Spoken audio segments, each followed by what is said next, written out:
جی تو بچوں، کیسے ہیں آپ؟ ٹھیک ٹھاک ہیں؟ اس زندگی کے سیلِ رواں میں بھاگتے دوڑتے نہ جانے کیا کچھ کرتے کرتے کبھی ایک لمحے کے لیے رکیے، سوچئے کہ ہم کہاں جا رہے ہیں، کیا کر رہے ہیں، ہمارے ساتھ کیا ہو رہا ہے۔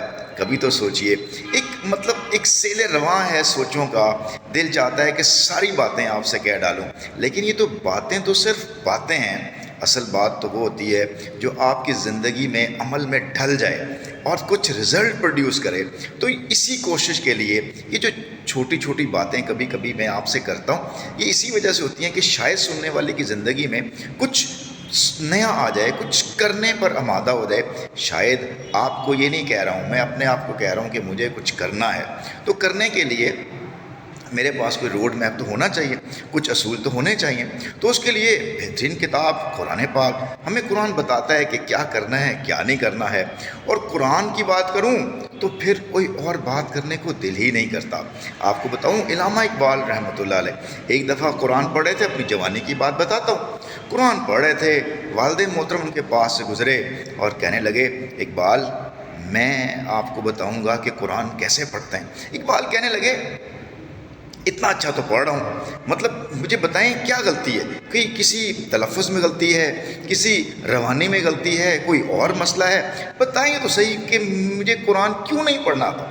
وہ کہنے لگے، بتاؤں گا، صبر کرو، بتاؤں گا کہ قرآن کیسے پڑھا جاتا ہے۔ بس ایسا ہی ہوا، جوان تھے، بڑی طاقت تھی، بڑا مطلب اقبال کی بات کر رہا ہوں، تو ان کی ایک بہن تھی اور وہ اپنے خامد سے ان کی شادی ہوئی تھی، لڑائی ہوئی اور گھر واپس آ گئیں۔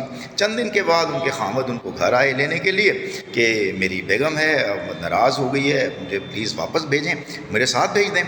اقبال غصے میں بفرے ہوئے تھے، کہنے لگے یہ ہو نہیں سکتا، میں نے اپنی بہن کو بالکل ساتھ نہیں بھیجنا، اس کی جرت کیسے ہوئی کہ میری بہن کو یہ اس طرح کی بات کرتا۔ تو اسی لمحے اقبال کے والد گھر تشریف لائے اور اقبال کے کندھوں پہ ہاتھ رکھا اور کہا کہ آج موقع ہے تمہیں بتاؤں کہ قرآن کیسے پڑھا جاتا ہے، تم قرآن پڑھنے والے ہو، ٹھیک ہے نا، لیکن قرآن کہتا ہے کہ خامدوں کے حقوق ہیں اپنی بیویوں کے اوپر، اور اگر وہ اپنی بیوی کو واپس لے کر جانا چاہتا ہے، تم کون ہو تو روکنے والے۔ قرآن کے یہ حکم کے آگے اقبال نے اپنے جو ہے وہ سر تسلیم خم کیا اور اپنے سارے غصے کو بھلا دیا۔ کیا اپنی زندگیوں کے معاملات کے اندر ہم بھی ایسا ہی کرتے ہیں کہ جب قرآن کا فیصلہ آ جائے، رسول کا فیصلہ آ جائے صلی اللہ علیہ وسلم، اللہ کا فیصلہ آ جائے، تو ہم اپنی ساری خواہشات کو، اپنی انا کو، اپنی آرزو خواہش کو پیچھے کر دیں؟ کیا ہم کرتے ہیں ایسے؟ سوال ہے، یہ جو انا ہے نا، آخری بات کرنے لگا ہوں، بڑے غور سنیے گا، یہ جو انا ہے نا، یہ جو انا کی جنگ ہوتی ہے اور یہ جو انا کی تسکین ہوتی ہے، یہ جب آپ کے اوپر، یہ کسی بھی آدمی کے سامنے جب فیصلہ کرنے پہ آتی ہے نا، چاہے وہ بندہ کتنا ہی اچھا کیوں نہ ہو، کتنا ہی بہترین کیوں نہ ہو، آپ کی انا کے سامنے آپ اس بندے کو بد سے بدترین ثابت کر دیتے ہو، اور انا ثابت کر دیتی ہے۔ اور اگر آپ انا کی میں ہیں، انا کی تسکین چاہتے ہیں کہ کوئی اتنا ہی بدترین آدمی آپ کے سامنے کیوں نہ ہو، لیکن آپ کو اچھا لگ رہا ہو، تو آپ اس کی ساری بدترین چیزوں کو بھول جائیں گے اور اعلیٰ ترین چیزوں کو سامنے لے آئیں گے۔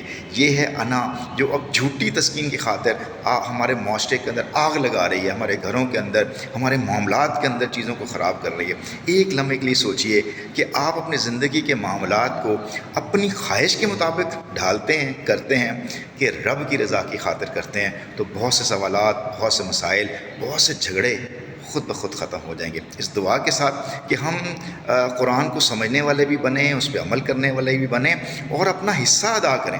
میں اگلی ویڈیو کے اندر شکر کے بارے میں بات کروں گا کہ ہم شکر کا کیا کانسیپٹ ہوتا ہے اور کیسے معاشرے کو جنت بنایا جا سکتا ہے۔ اور یہ بنانے، ہم یہ جو کانسیپٹ ہے نا کہ دنیا کے اندر جو ہے نا وہ کبھی بھی اچھائی نہیں ہو سکتی، یہ ایک متھ ہے، مطلب کیوں نہیں ہو سکتی؟